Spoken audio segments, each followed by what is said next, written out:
Dalam nama Bapa dan Putra dan Roh Kudus, amin.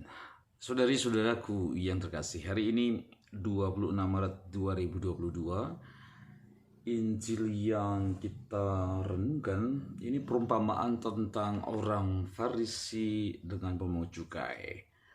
Lukas 18 ayat 9 sampai 14. Bahwa diceritakan dalam perumpamaan ini, dua orang pergi ke bait Allah untuk berdoa. Yang satu itu adalah orang Farisi dan yang lain adalah pemungut cukai. Orang Farisi ini mengambil posisinya di depan dan ia mengucap syukur dan mengucapkan doa ini kepada dirinya sendiri. Ya Tuhan, aku bersyukur bahwa aku tidak seperti orang-orang itu yang serakah, yang tidak jujur, yang membunuh, yang berbuat zina dan sebagainya. Atau saya bahkan tidak seperti pemungut cukai yang ada di belakang sana. Kalau kita baca ini sesuatu yang menarik ya, gambaran dari sehari-hari ya, keseharian hidup kita yang seringkali terjadi dalam diri kita, bahwa seringkali terjadi pengadilan dalam diri kita tentang dia, tentang si A, si B, dan si C, yang dengan serta-merta biasanya itu membuat sebuah perbandingan dan merasa diri bahwa aku lebih baik daripada dia. Kesombongan dan pembenaran diri itu sangat buruk para saudara. Injil hari ini mengkontraskan orang Farisi yang membenarkan dirinya dan seorang pemungut cukai yang merendahkan dirinya. Orang Farisi ini tampak benar di luar dan bahkan ia cukup bangga untuk berbicara tentang betapa baiknya ia dalam berdoa kepada Tuhan. Ketika dia mengatakan bahwa dia bersyukur bahwa dia tidak seperti orang-orang yang lain. Sementara Tuhan melihat bahwa betapa malangnya orang Farisi ini. Dia cukup buta. Dia tidak mengetahui kebenaran yang sejati tentang dirinya sendiri. Sementara itu pemungut cukai, orang ini orang jujur, orang ini tulus, orang ini rendah hati. Dia berseru, ya Tuhan kasihanilah aku orang berdosa ini. Sulitlah bagi kita untuk mengkritik siapapun yang sudah mengekspresikan atau mengungkapkan dosa-dosanya dan kemudian mohon ampun. Kerendahan hati semacam ini dapat memenangkan hati yang paling keras sekalipun. Jadi bagaimana dengan Anda para saudara? Bagaimana dengan kita? Apakah perumpamaan ini ditujukan kepada kita, kepada saya? Apakah Anda memikul beban berat pembenaran diri seperti orang Farisi ini? Nampaknya pada batas-batas tertentu kita jatuh pada mentalitas itu. Mentalitas beriman seperti itu. Sulit bagi kita untuk dengan tulus sampai pada tingkat kerendahan hati yang dimiliki oleh sang pemungut cukai.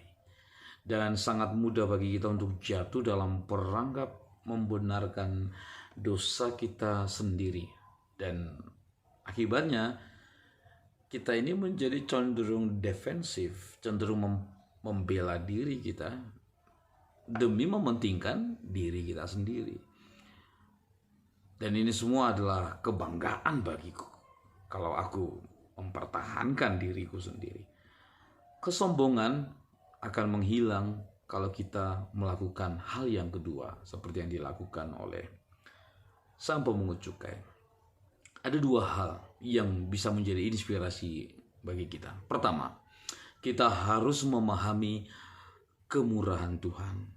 Memahami belas kasih Tuhan itu membebaskan kita untuk mengalihkan pandangan dari diri kita sendiri dan mengesampingkan pembenaran diri.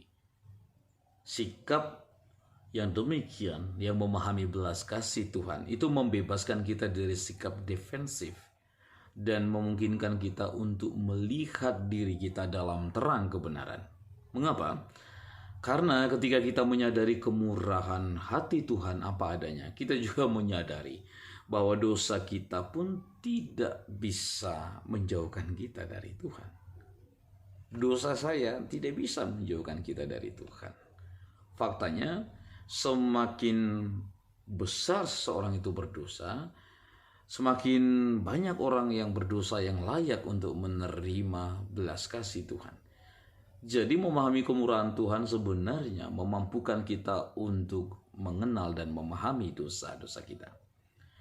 Mengakui dosa adalah langkah penting yang kedua yang harus kita ambil jika kita ingin supaya kita menjadi lebih baik. Kita harus tahu bahwa tidak ada masalah dengan mengakui dosa.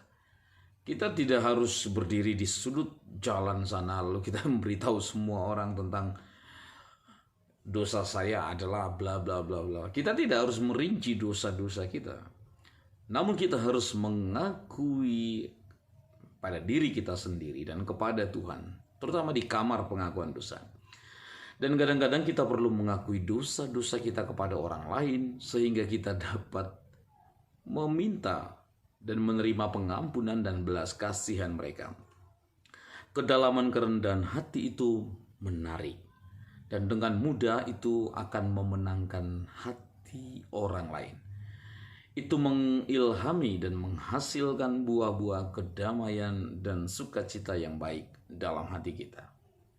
Jadi saudari-saudara, jangan takut untuk mencontoh pemungut cukai ini. Coba dan ambillah doanya hari ini. Ucapkanlah doanya berulang-ulang. Biarkan doa sang pemungut cukai itu menjadi doa Anda dan Anda akan melihat buah baik dari doa ini dalam hidup Anda. Mari kita berdoa supaya Allah mengasihani kita orang berdosa. Dan kita mempercayakan diri kita kepada kemurahan Tuhan. Tuhan memberkati Bapa dan Putra dan Roh Kudus. Amin.